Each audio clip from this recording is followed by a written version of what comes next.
What's up, everybody? James Elkins from Ford Muscle Magazine, and we're here at SEMA Battle of the Builders. Now, one of the hottest cars we happen to see here is from JH Restorations in Canada, and we are here with Jesse. Jesse, what can you tell us about this car? Where do you want to start? Let's start with the engine first off. Okay, so what we got is a Ford EcoBeast, 2.3 liter EcoBeast engine. The car originally came with a 2.3 liter Lima motor. We ended up taking that out and working with Ford to get the EcoBeast into the engine bay. Gotcha. What transmission did you end up going with? A TKX 5-speed. TKX 5-speed. Nice. That's awesome. And then, of course, this whole front end resembles the RS500, but it's not. What's going on with the front end? Well, there's a lot going on. When we decided to put the engine in the car, that forced us to make suspension modifications, so we remade the crossmember. When we remade the crossmember, we ended up remaking the lower control arms and upper struts. And then from that, we re-engineered wheel hubs, which pushed the wheelbase of the car out. So then we made a one-piece nose for the car that's actually 4 inches wider, and then we followed that down the whole length of the car. Wow, okay. Well, let's go ahead and continue on with the rest of the body.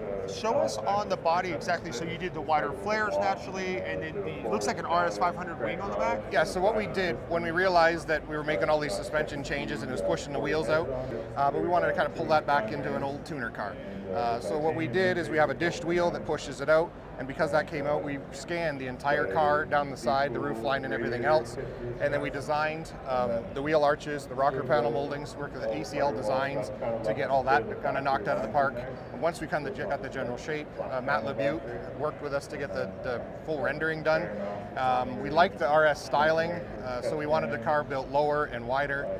So we took the RS500 front end styling. Yeah. So normally there was a separate piece here, a separate bumper, and then a separate splitter. What we did is we took the headlight panel, the bumper, and the wings of the splitter, made it all one piece, slid it on the car, and then that set the tone for the flares and the rockers.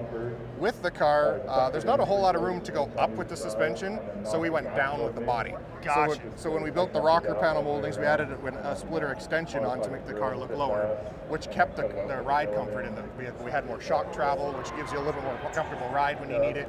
You can dial it in to be really heavy, handle like a go-kart, or you can be more comfortable if you're going down. Nice. And other key things I'm seeing, the windshield, is that a US market one, or is that the RS500? Yeah, all the glass in this car is, well, most of the glass is North American. The side glass on the car used to have the wings, and then they had a triangle wing going in the side. Gotcha. We, again, wanted to go after the RS500 styling and the Cosworth, so we took the structural bar out of the roof and then cut it open and then sourced windows from the RS500 car in the UK. Very cool. Let's move into the interior and talk a little bit about that. So now I did notice the dash is slightly different. Do you still have which doors open on the dash and everything, or which doors open on the dash? Everything is fully functional in this car. So Gotcha. You get inside, headlight switches work, radio works, clock works, air conditioning works, heat control works. The gauges, if you guys aren't familiar with these vehicles, the electronics start to fail. So the lights don't work, the gauge panel starts not working.